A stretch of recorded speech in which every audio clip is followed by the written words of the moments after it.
If you want to open a Mindspace on OnePlus 15R, the main way to do so is by using the plus key. You can double press the plus key over here in order to quickly jump to the Mindspace like that.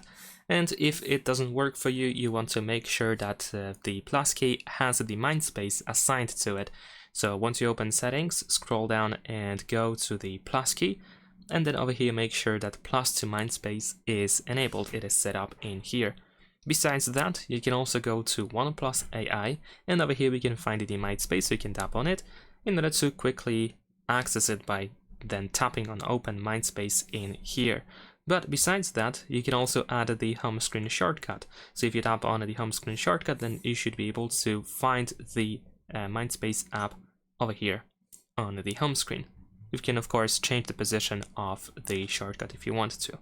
If you use a shelf or global search on the home screen, so if you swipe down and you have, for example, something like this, you can type Mindspace and you should be able to find it quite easily as well.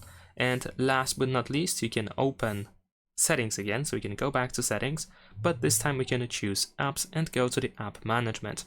Now in here we can find Mindspace quite easily and we can open it from here.